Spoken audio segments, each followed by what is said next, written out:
स्वागत है आप सभी का Urmila Devi PG college online classes में। मैं अनिल कुमार मौर डीएलएड की कक्षाओं का संचालन करा रहे हैं। आज हम डीएलएड द्वितीय सेमेस्टर हिंदी का सिलेबस कवर करेंगे।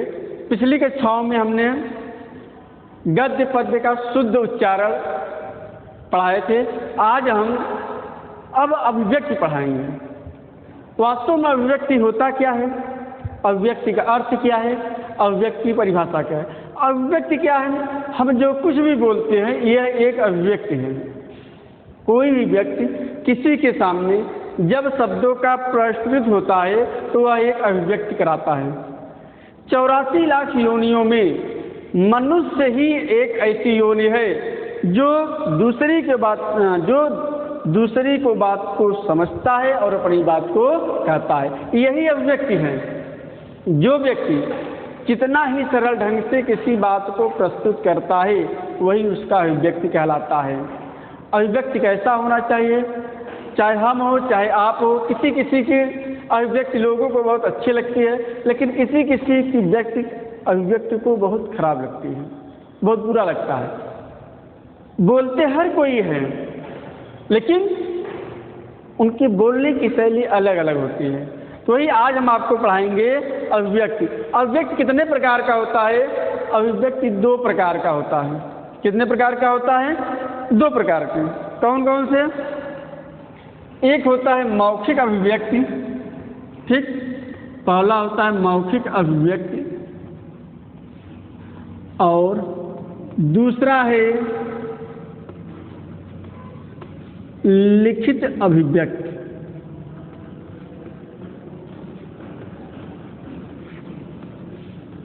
मनुष्य के जीवन में अभिव्यक्ति, मौखिक अभिव्यक्ति का बहुत बड़ा महत्व है।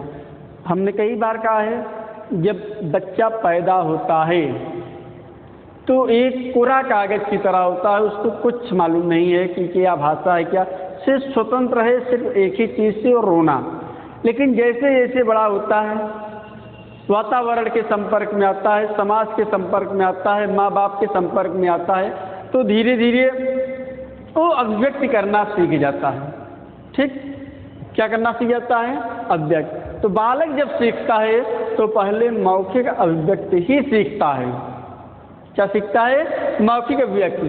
जैसे घर परिवार के लोग जैसे जैसे, हाँ, अब जैसे जैसे वहाँ के लोग बोलेंगे, परिवार के लोग बोलेंगे, वैसे वैसे अभिव्यक्ति करेगा। यदि उसको वातावरण रुक रुक कर बोलना मिल रहा है तो बालक रुक रुक कर बोलेगा, बालक रुक रुक कर बोलेगा।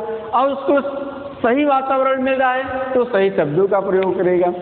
दूसरा है लिखित अभिव्यक्ति।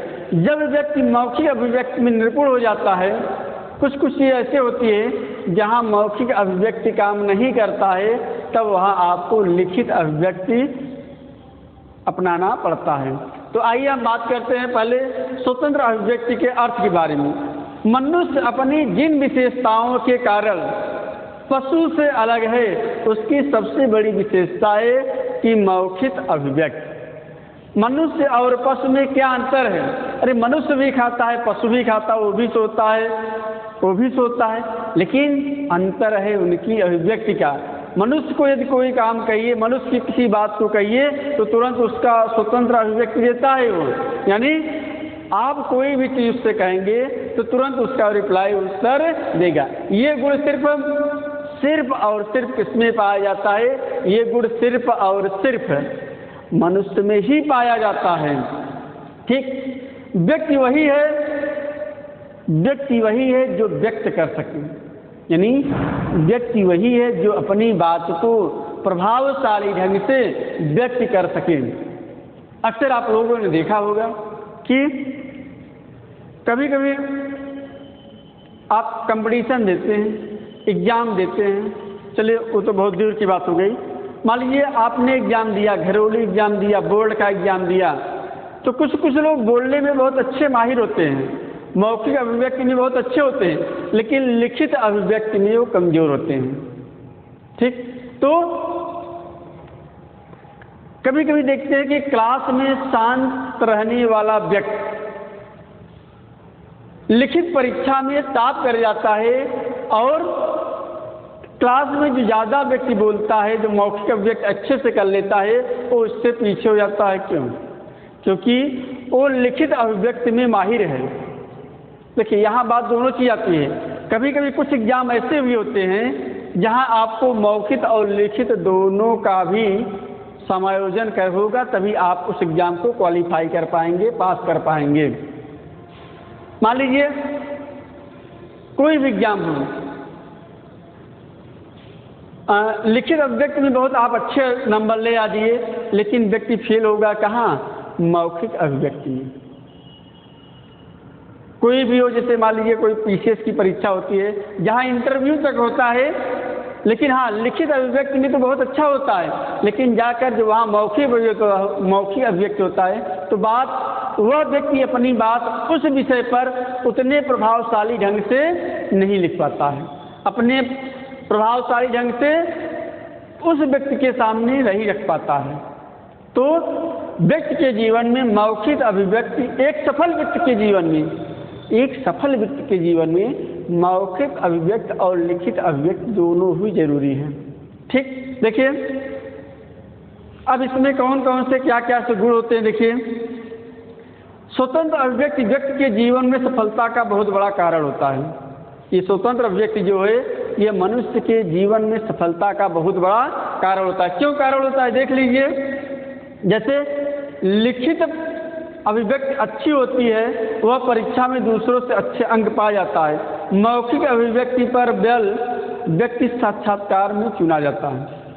जैसे लिखित अभिव्यक्ति आपका अच्छा है, मौखिक अभिव्यक्ति आपका अच्छा है, तब तो आप किसी साक्षात्कार में एक अच्छी जॉब पा सकते हैं।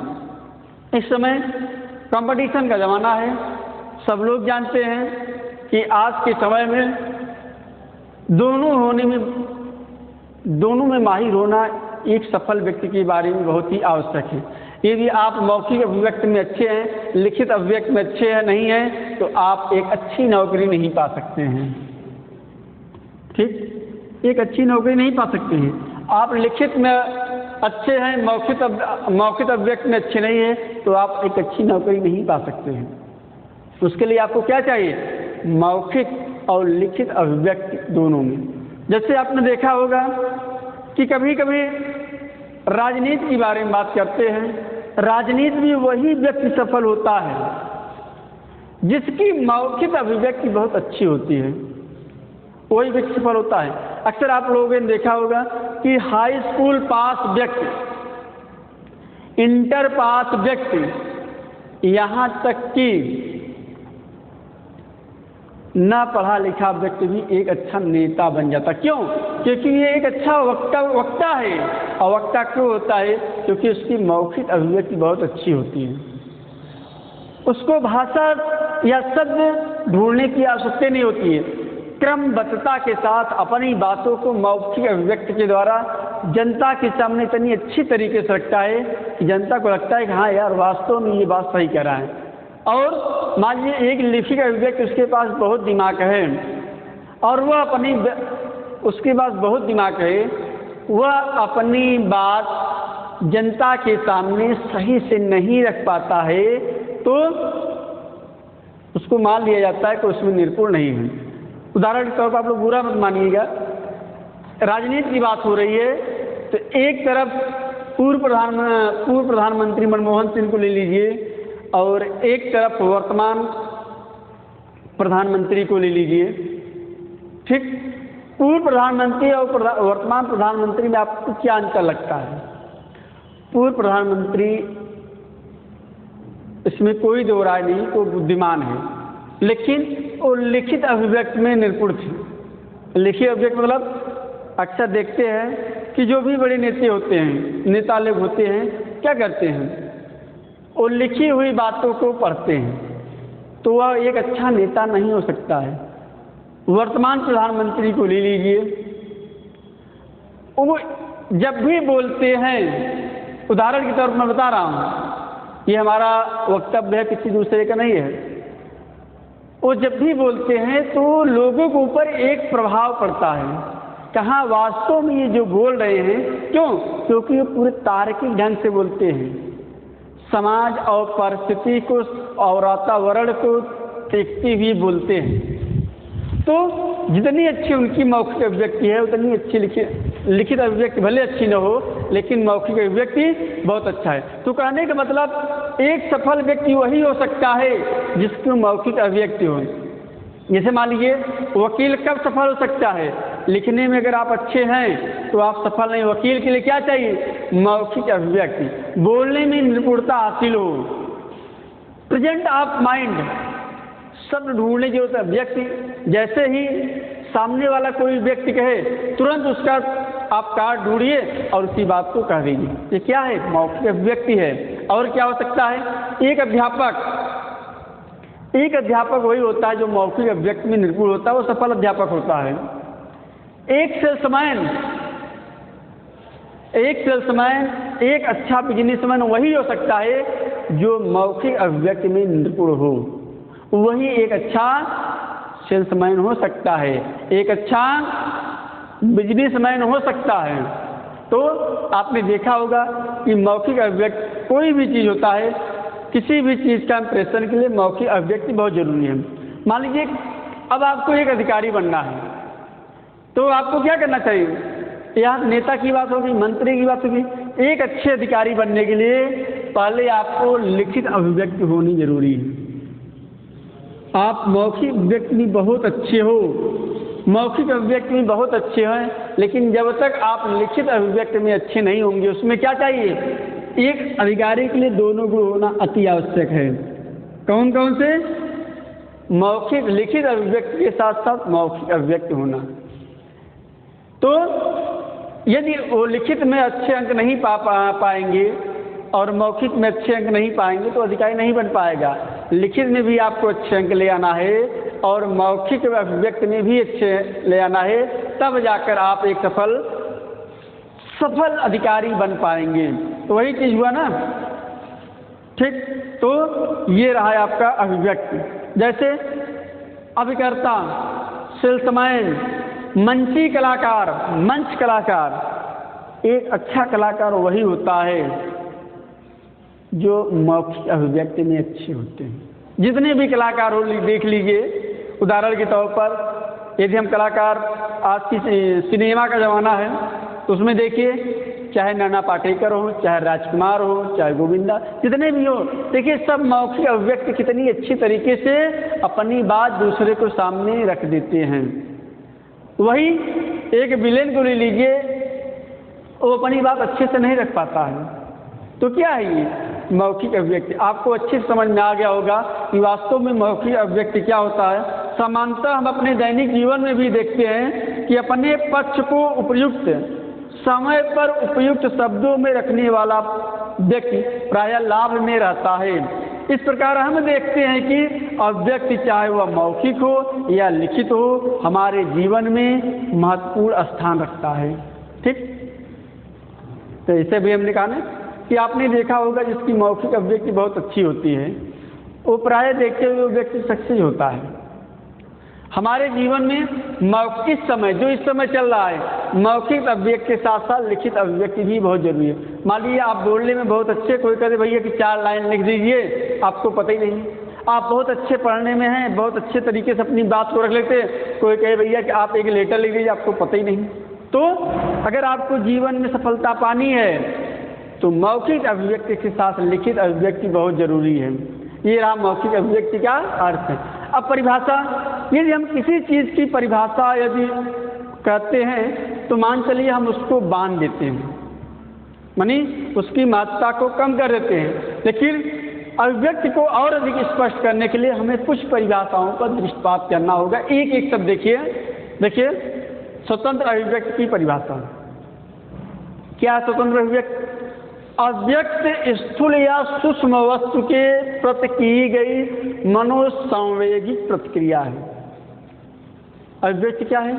छोटी बात हो या बड़ी बात हो, छोटी चीज हो या बड़ी चीज हो, उसके प्रति की गई मनोसंवेगाती।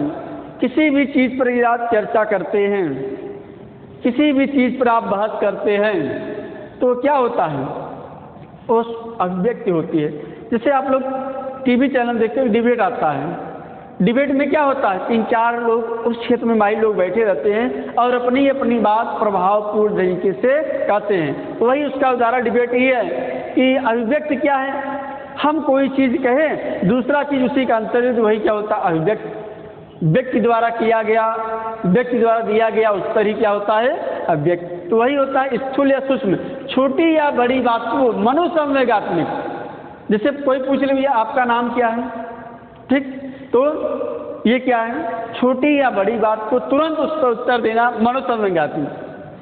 मनोसांवेगिक बहुत ही अच्छा समय। प्रतिक्रिया, जैसे कोई क्रिया किया आपने तुरंत उसको उत्तर दे दिया, वही क्या हो गया प्रतिक्रिया। और प्रतिक्रिया कैसे थी, मनोसांवेगिक, मतलब मन में तुरंत संवेग गया, तुरंत उसका उत्तर ढूंढा और क्या हो गया, वो उसका उत्तर दे गया। तो यही है पहला परिभाषा, यही है अभिव्यक्ति स्थूल या सूक्ष्म वस्तु के प्रति की गई मनोसंवेगात्मक प्रतिक्रिया ही अभिव्यक्ति है। दूसरी बात क्या हुआ, अभिव्यक्ति ज्ञानेंद्रियों द्वारा प्राप्त अनुभूति का प्रत्युत्तर है। क्या है, ज्ञानेंद्रिय, जैसे सब लोग जानते हैं कि 5 ज्ञानेंद्रियां हैं, 5 कर्म इंद्रियां हैं।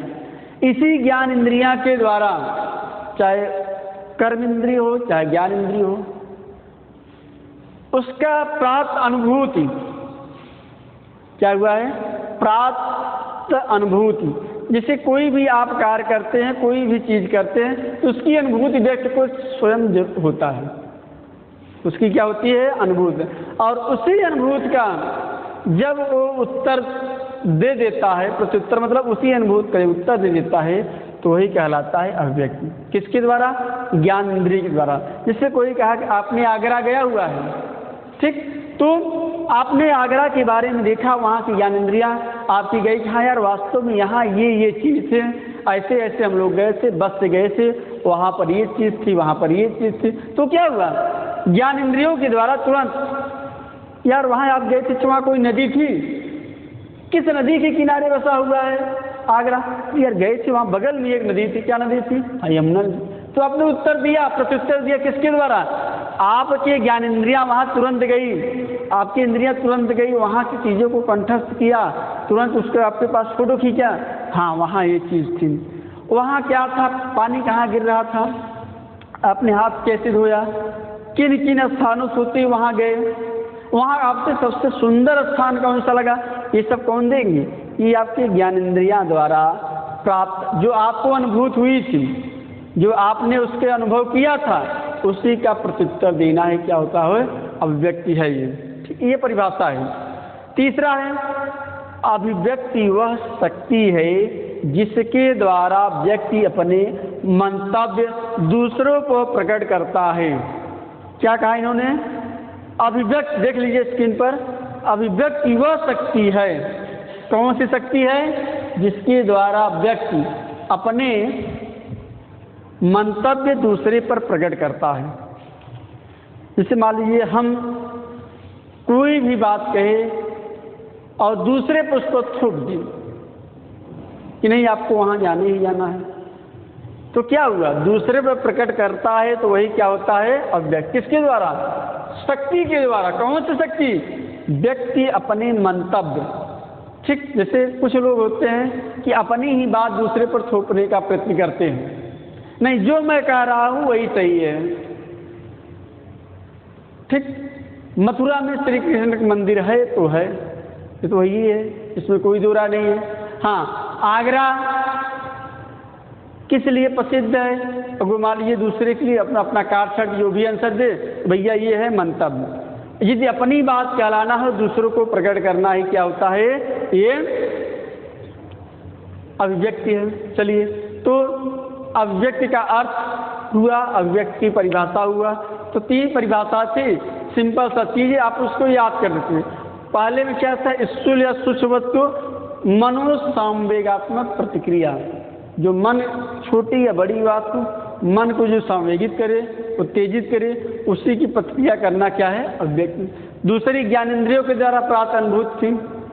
तीसरी अपने मंतव्य दूसरों को प्रकट करना ही क्या था अभिव्यक्ति। अब चलिए, ये हमारा हुआ अभिव्यक्ति। अभिव्यक्ति के प्रकार, ठीक, चलिए यही अभी हमने जो चीज़ कहा है। तो अभिव्यक्ति के प्रकार, अभिव्यक्ति कितने प्रकार के होते हैं?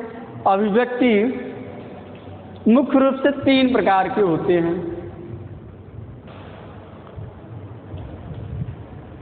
अभिव्यक्ति के प्रकार, ठीक, नेक्स्ट हमारा टॉपिक है अभिव्यक्ति के प्रकार। अभिव्यक्ति कितने प्रकार के होते हैं?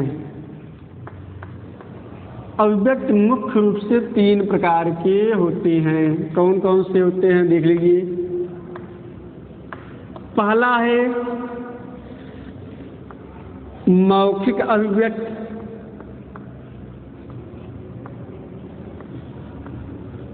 दूसरा है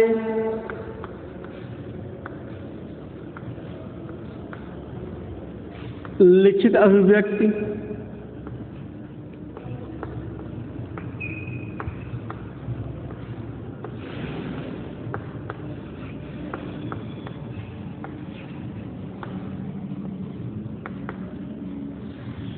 तीसरा है सांवेगिक अभिव्यक्ति या सृजनात्मक कह दीजिए।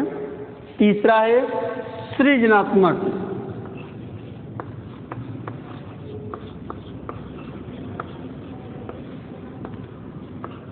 ये है अभिव्यक्ति के प्रकार। ठीक, तो अभिव्यक्ति कितने प्रकार के होते हैं? अभिव्यक्ति मुख्य रूप से 3 प्रकार के होते हैं। कौन कौन से? मौखिक अभिव्यक्ति, लिखित अभिव्यक्ति और सृजनात्मक अभिव्यक्ति। अब देखिए मौखिक अभिव्यक्ति क्या है? मौखिक अभिव्यक्ति भाषा के माध्यम से की जाती है, किंतु इसमें आंशिक मुद्राओं का विशेष योगदान होता है। मौखिक अभिव्यक्ति किसके द्वारा किया जाता है?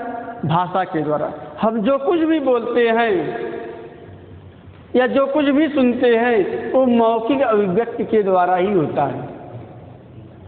जैसे हम अपनी कोई बात किसी से कहे तो क्या हुआ? मौखिक अभिव्यक्ति हुआ।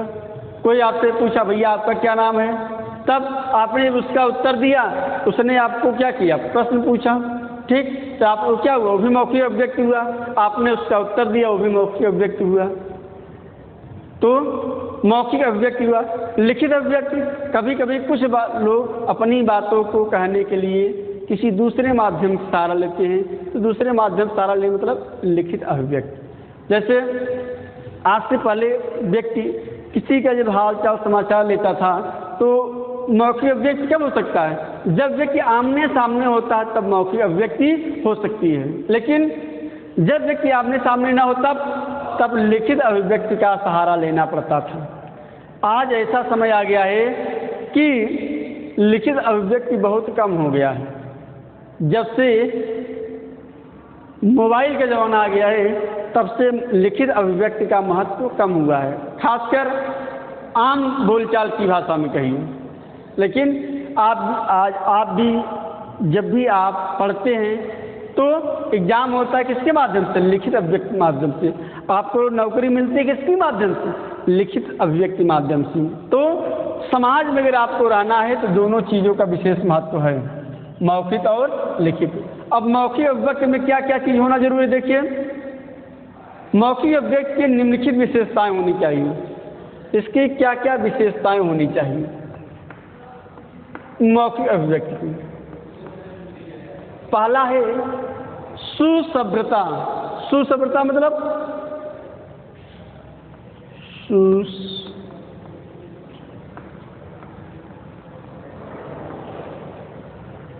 ध्यानपूर्वक सुनना, ठीक, ध्यानपूर्वक कहना, सुसभ्रता। ऐसी इतनी अच्छी भाषा बोलिए कि लोग स्पष्ट रूप से सुन सकें।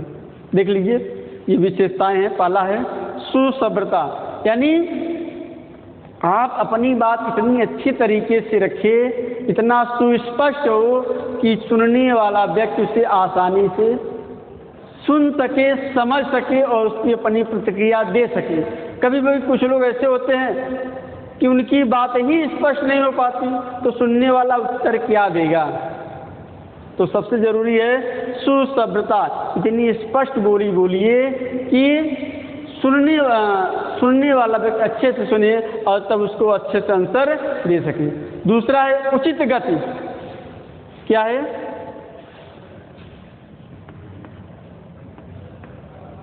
उचित गति। इसमें क्या होता है, देखिए, जब आप किसी चीज़ की मौखिक अभिव्यक्ति कर रहे हैं, बोल रहे हैं, न तो बहुत तेज बोलिए, तेज बोलिए अरे मैं जा रहा हूँ, खाना खाने जा रहा हूँ, फिर मैं स्कूल जाऊँगा, मैं घर जाऊँगा, ये क्या हुआ? ये मौखिक अभिव्यक्ति नहीं हुआ।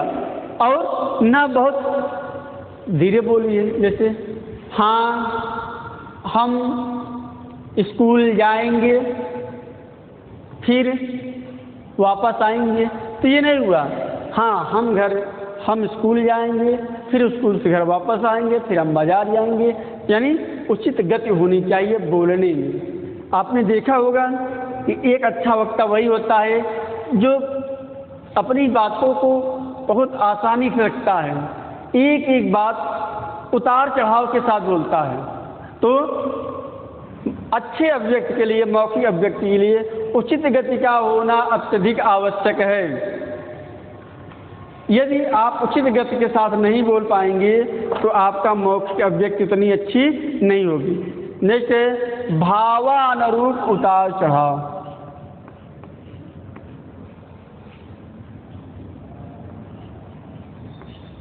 भावानुरूप उतार चढ़ाव ये क्या है भैया?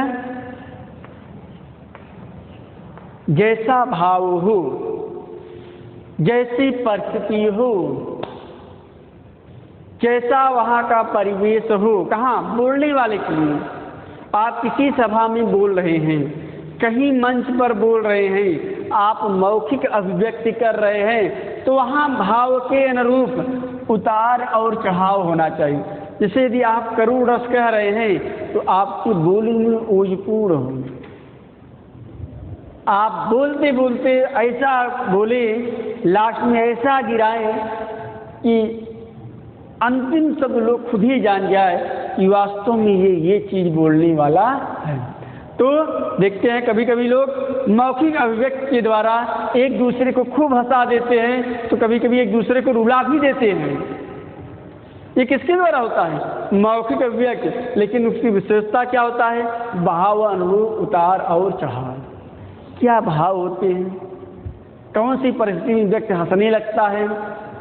क्या कहने से व्यक्ति रोने लगता है? क्या कहने से लोग एकदम शांत रहते हैं? तो ये उतार और चढ़ाव ही होता है। किसके अनुरूप? भाव के अनुरूप। अब ये अच्छी विशेषता किसकी है? मौखिक अभिव्यक्ति। नेक्स्ट है शुद्धता। भैया मौखिक अभिव्यक्ति में बहुत जरूरी है शुद्धता। यदि आप शुद्ध शब्दों का प्रयोग नहीं करेंगे तो वहाँ पर मौखिक अभिव्यक्ति में दोष आ जाएगा। स के स्थान पर स का प्रयोग कर दिया तो वहाँ गड़बड़ हो जाएगा। तो वहाँ वो बात, जैसे ही आपने कोई शब्द रखा उसके अर्थ को अनर्थ हो गया।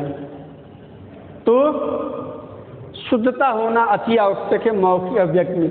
एक एक शब्द बोलिए और शुद्ध बोलिए। तो मौखिक अभिव्यक्ति में क्या होनी चाहिए? शुद्धता होना अति आवश्यक है। और क्या होना चाहिए? क्रमबद्धता। देखिए पांचवा है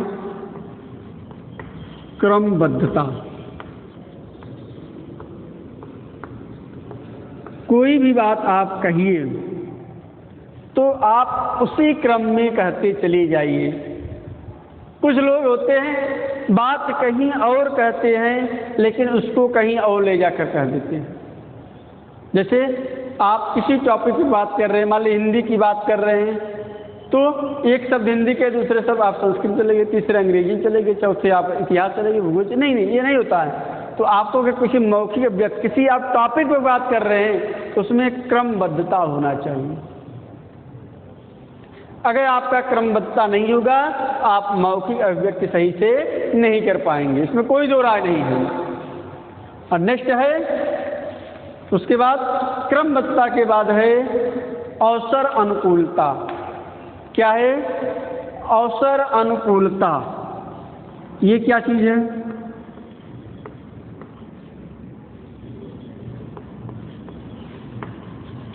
आप कोई चीज कह रहे हैं, कोई भाषण कह रहे हैं, कोई मौखिक अभिव्यक्ति कर रहे हैं, तो अवसर अनुकूल अवसर के अनुसार वहाँ बोलिए। जैसे अभी हमने कहा ना कि वर्तमान प्रधानमंत्री की बात किया जाए तो देखते हैं वो क्यों लोग कहते हैं कि यार उनकी बाड़ी बहुत अच्छी लगती है। आपने देखा होगा, अभी हम बात करेंगे उस पर भी, अवसर अनुकूलता। आपने देखा होगा उनमें तीनों चीज़ बहुत 5, 6, 7 जो भी चीज़ें हैं वो सारी खूबियाँ मिलती है। उनकी बात करता है सुसभ्यता, वो इतने स्पष्ट बोलते हैं कि सबको समझ में आ जाता है। दूसरा था उचितगत, अपनी बात को इतनी आसानी से कहते हैं कि एक अनपढ़ व्यक्ति भी समझ सकता है, एक पढ़ा लिखा व्यक्ति भी समझ सकता है। तो क्या है उचित गति का प्रयोग। भावानुरूप उतार चढ़ाव, कब आपको हंसाना है, कब आपको रुलाना है, कब आपको सोचने पर मजबूर करना है, ये उनमें बहुत ही अच्छा गुण है। वो भावानुरूप उतार चढ़ाव के द्वारा अपने मौखिक अभिव्यक्ति में बहुत आसानी लेते। उसके बाद शुद्धता, शुद्ध होते हैं। क्रमबद्धता, अपनी जिस विषय बोलते हैं उससे भटकते नहीं। और सबसे महत्वपूर्ण है अवसरानुकूल, वो जहाँ भी जाते हैं वहाँ उस अवसर को देखते हैं कि यहाँ पर क्या मौखिक अभिव्यक्त किया जाए कि यहाँ के लोगों के ऊपर उसका पूर्ण रूप से प्रभाव पड़े। प्रभाव न पड़े बल्कि उनका 100% देने का प्रयत्न करते हैं कि हम जो बात अपनी कह रहे हैं ये अवसर अनुकूलता के अनुसार 100% सही हो। यही होता है अवसर अनुकूलता। आपको जहाँ जैसा अवसर मिले उसी हिसाब से मौखिक अभिव्यक्ति करना है। यदि आप किसी शादी समारोह में गए हैं तो उस अवसर के अनुकूल आपको बोलना पड़ेगा। आप किसी पार्टी में गए हैं तो उस अवसर के अनुकूल आपको बोलना पड़ेगा। आप किसी मैयत में गए हैं तो आपको वहाँ उस अवसर के अनुकूल के अनुसार बोलना पड़ेगा। आप किसी शोक सभा में गए हैं तो आपको उस अवसर की अनुकूलता के अनुसार आपको अभिव्यक्ति करना पड़ेगा। ये होता है अवसर अनुकूलता। नेक्स्ट है आपका अंतिम है संप्रेषितता। संप्रेषितता मतलब आप अपनी बातों को अच्छी तरीके से रखना। देखिए संप्रेषितता,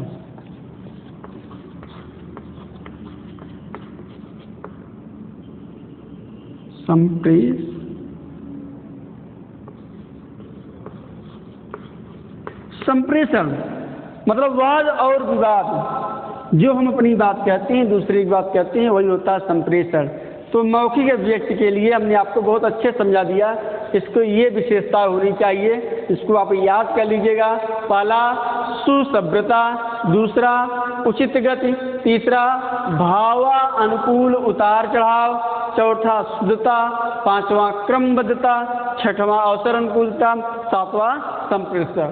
आप देखते होंगे कोई भी व्यक्ति मौखिक अभिव्यक्ति यदि कर रहा है तो इन सब एक अच्छा मौखिक अभिव्यक्ति, एक अच्छा नेता वही होता है जो इन सब सारी चीज़ों को आसानी से लोगों के सामने रख दे, वही मौखिक अभिव्यक्ति में निपुण होता है।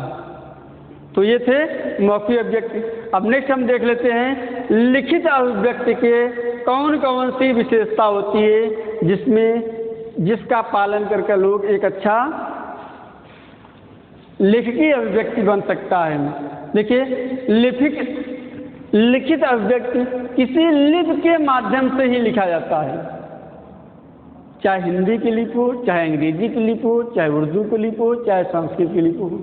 तो लिखित अभिव्यक्ति के लिए हमें किसी लिपि का सहारा लेना पड़ेगा। और जिस प्रकार मौखिक अभिव्यक्ति के कथन भंगिमा इसकी प्रभावशीलता में वृद्धि करती है, ठीक उसी प्रकार लिखित अभिव्यक्ति में लेखन शैली प्रभाव उत्पन्न करने में विशेष निर्वाह करती है।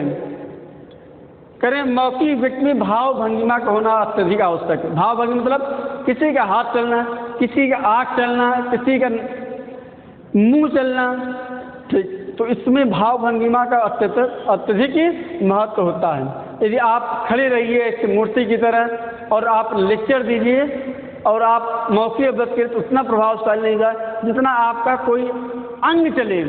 भाव भंगिमा मतलब कोई आपका अंग जरूर संचालन होना चाहिए।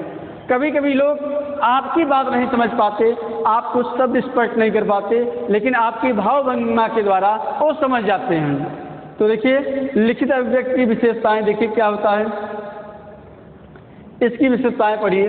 देखिए लिखित अभिव्यक्ति की विशेषताएं। पहला है सुपाठता।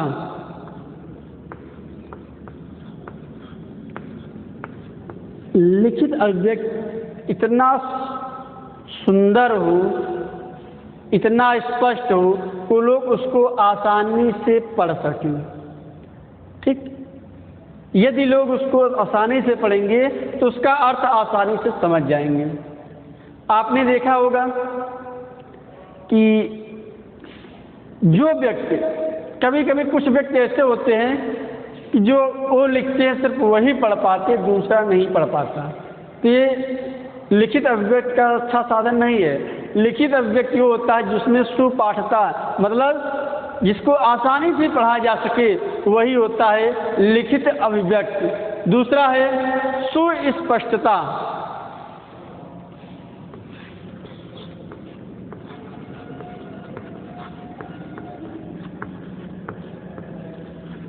सुस्पष्टता, भाई जब शब्द स्पष्ट होंगे तो पाठ भी स्पष्ट होगा। ठीक, तो लिखित अभिव्यक्ति के लिए सुस्पष्टता, एक एक वर्ड, एक एक शब्द में स्पष्टता होनी चाहिए, तभी आप लिखित अभिव्यक्ति में निपुण माने जाएंगे। नेक्स्ट है दोष रहित वर्तनी। आप शुद्ध लिखिए, दोष रहित वर्तनी। आप जो भी शब्द लिखिए उसमें दोष न आए। दोष मतलब आजकल देखते हैं लोग जो लिखने में सबसे ज़्यादा दोष आ रहे हैं, क्योंकि आज लोग धीरे धीरे लिखने से भाग रहे हैं। हर व्यक्ति मौखिक अभिव्यक्ति कहना चाहता है, लिखित अभिव्यक्ति कोई नहीं कहना चाहता है। लोग उससे भागते हैं, यहाँ तक कि 3 घंटे पेपर लोग देने में उब जाते हैं। तो ये क्या है? दोष रहित वर्तनी। आज हिंदी की वर्तनी देखिए, उसमें कई दोषे आ गए हैं, जैसे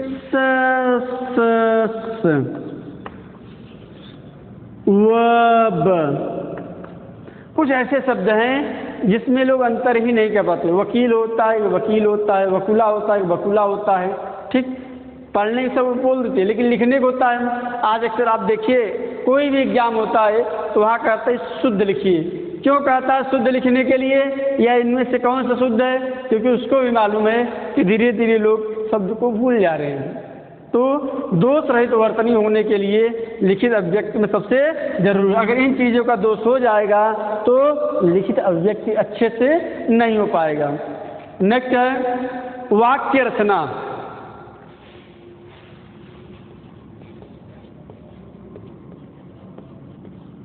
वाक्य रचना देखिए,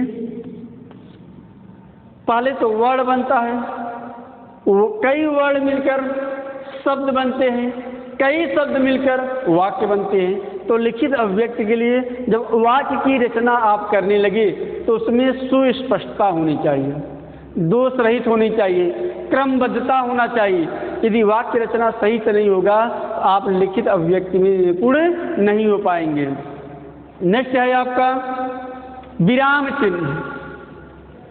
लिखित अभिव्यक्ति के लिए विराम चिन्ह का होना अति आवश्यक है। आप जानते हैं कोई 14-16 विराम चिन्ह है, उसमें से हर एक विराम चिन्ह का अलग अलग महत्व होता है। कहीं अल्प विराम का प्रयोग किया जाता है, कहीं पूर्ण विराम का प्रयोग किया जाता है, तो कहीं अर्ध विराम का प्रयोग किया जाता है, कहीं ध्रुव चिन्ह का प्रयोग किया जाता है, तो कहीं प्रश्नवाचक चिन्ह का। तो शब्द के अनुसार, वाक्य के अनुसार विराम चिन्हों का प्रयोग किया जाता है। विराम चिन्ह, यदि विराम चिन्ह का प्रयोग नहीं होगा तो शब्द का अर्थ ही नहीं निकल पाएगा, कहाँ तक जाए कुछ पता ही नहीं। ठीक, तो विराम चिन्ह का के होना लिखित अभिव्यक्ति के लिए बहुत ही आवश्यक है। उसके बाद होता है क्रमबद्धता। क्रमबद्धता भी बहुत आवश्यक है। लिखिए, यदि क्रम में नहीं रहेंगे, शब्द क्रम में नहीं लिखे जाएंगे तो वाक्य सही नहीं होगा। जब वाक्य सही नहीं होगा तो अर्थ भी सही नहीं निकल पाएगा। तो क्रमबद्धता होना अत्यधिक आवश्यक है। उसके बाद सामाजिक शिष्टाचार। सामाजिक शिष्टाचार मतलब आप कोई भी चीज़ पढ़िए लिखिए, उनके अनुसार शब्द का प्रयोग करिए। श्रीमान या स्त्री, ये सब सामाजिक शिष्टाचार के अंतर्गत आती है। वहाँ कोई आपको नहीं कहता कि लिखना है, लेकिन हाँ अगर आप लिख रहे हैं सामाजिक शिष्टाचार के अंतर्गत है तो इन चीज़ों का होना अत्यधिक आवश्यक है। नेक्स्ट है व्याकरण दृष्टि से त्रुटि रहित भाषा। यदि आपको लिखित अभिव्यक्ति में निपुण होना है तो व्याकरण में आपको निपुण होना ही पड़ेगा, क्योंकि व्याकरण के द्वारा ही सही शब्द लिखे जा सकते हैं। जब सही शब्द लिखते हैं तो शब्द का सही अर्थ होता है। सही आप लिखेंगे तो लोग उसको सही पढ़ेंगे। तो लिखित के लिए व्याकरण का ज्ञान होना या व्याकरण का दोष रहित होना अत्यधिक आवश्यक है।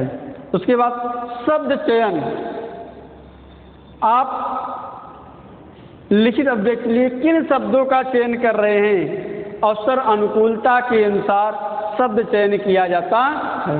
अंतिम है आपका प्रस्तुत की मौलिकता, कितना सही आप लिख रहे हैं, कितना मौलिक है, कितना उसमें सच्चाई है, ये लिखित अभिव्यक्ति के द्वारा ही होता है। तो आपने देखा लिखित अभिव्यक्ति के कुल मिलाकर 10 विशेषताएं थी। पहला सुपाठता, दूसरा सुस्पष्टता, तीसरा दोष रहित वर्तनी, चौथा वाक्य रचना, पांचवा था आपका विराम चिन्ह, छठा अनुच्छेदन, सातवां क्रमबद्धता, आठवां सामाजिक शिष्टाचार, नौवां व्याकरण की दृष्टि से दोष रहित भाषा, 10वां शब्द चयन और 11वां था प्रस्तुति की मौलिकता। नेक्स्ट है सृजनात्मक अभिव्यक्ति। सृजनात्मक अभिव्यक्ति लिखित भी हो सकती है और मौलिक भी हो सकती है। सृजनात्मक में मौलिकता विशेष महत्व रखता है। मौलिकता के लिए अभिव्यक्तिकर्ता को संवेदनशील एवं कल्पनाशील होना आवश्यक है। उदाहरण के लिए कोई कह दे अकाल की विभीषिका विषय पर यदि निबंध लिखने को कहा जाए तो व्यक्ति अधिक संवेदनशील और कल्पनाशील है। जैसे कोई कह दे अकाल की विभीषिका, मतलब अकाल कैसे पड़ता है, क्या कारण है, तो आपको क्या होगा, आपको कल्पनाशील होना पड़ेगा। अकाल किन परिस्थितियों में करता है और उसका दुष्प्रभाव क्या पड़ता है। तो सृजनात्मकता लिखित भी हो सकता है, मौखिक भी हो सकता है। कोई कह दे कि सामाजिक वातावरण के बारे में आप निबंध लिखिए,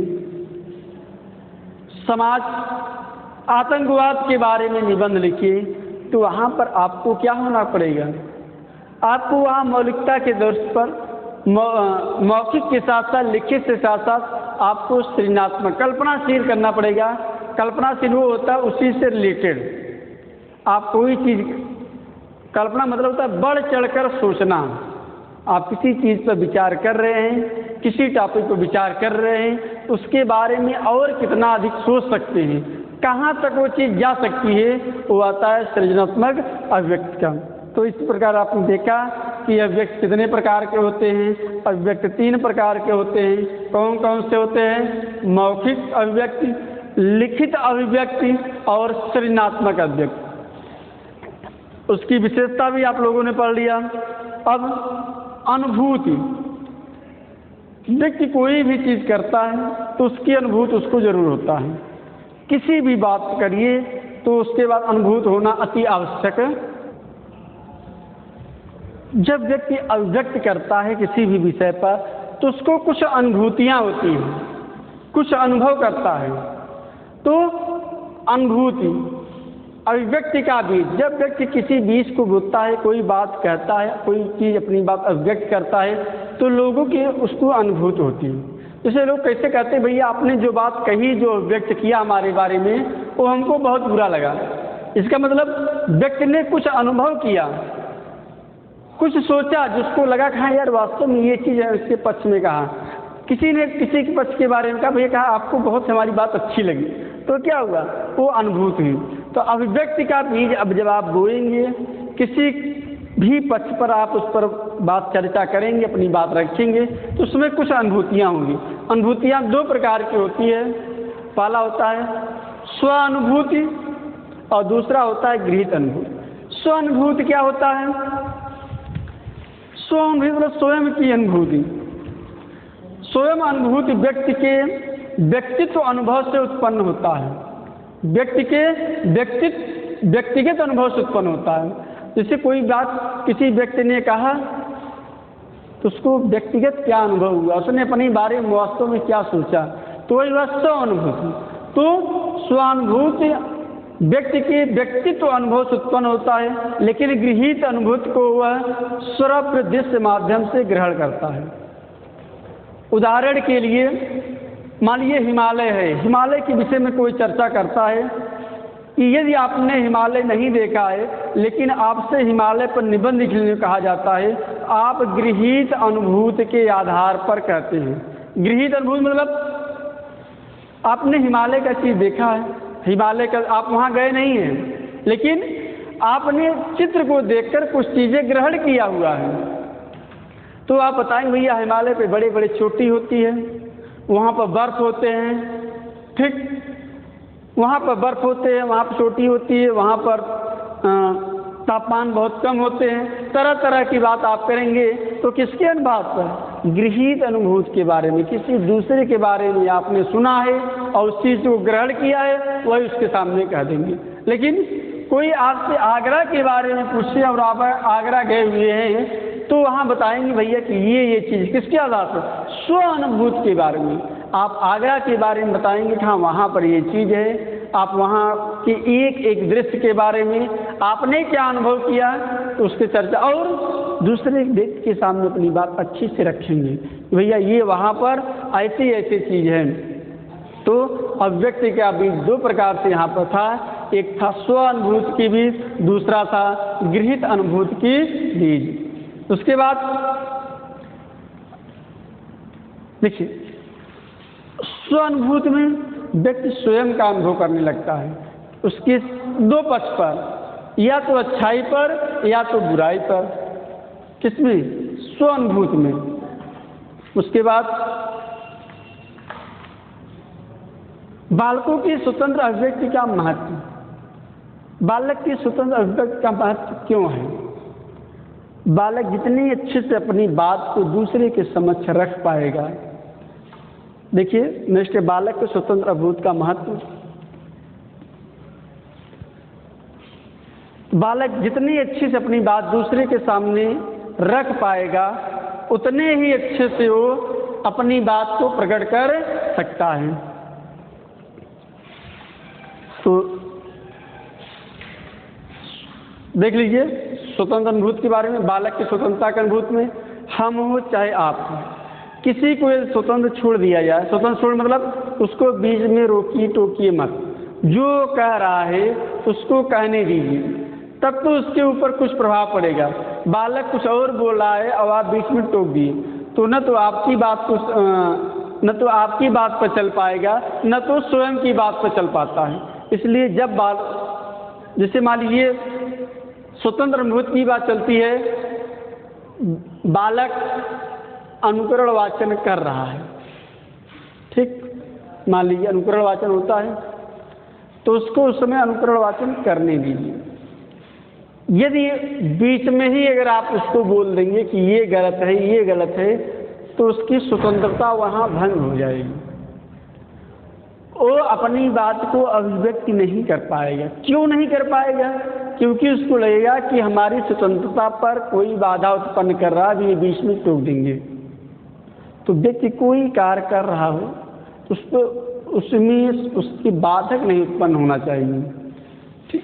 तो बालक अपने हृदय में स्थित अपने भावों को संकेत, ध्वनि, भाव भंगिमा, क्रियाओं तथा बोली द्वारा स्वतंत्र होकर व्यक्त करता है। यह बोली व्यवस्थित, परिमार्जित, परिवर्धित होकर भाषा का रूप लेता है, ठीक।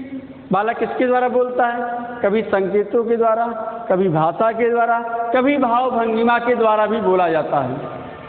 तो जब इन सब चीज़ों को ले लेता है तो वही क्या बन जाता है? एक शब्द बन जाता है, एक वाक्य बन जाता है। तो ये रहा आज का अभिव्यक्ति। आपने अच्छे से समझ गए होंगे कि वास्तव में अभिव्यक्ति होती क्या है, स्वतंत्र अभिव्यक्ति क्या है, मौखिक अभिव्यक्ति क्या है, सृजनात्मक अभिव्यक्ति क्या है, अभिव्यक्ति की कौन कौन सी विशेषताएं होती है जिसके माध्यम से व्यक्ति एक अच्छा वक्ता बन सकता है।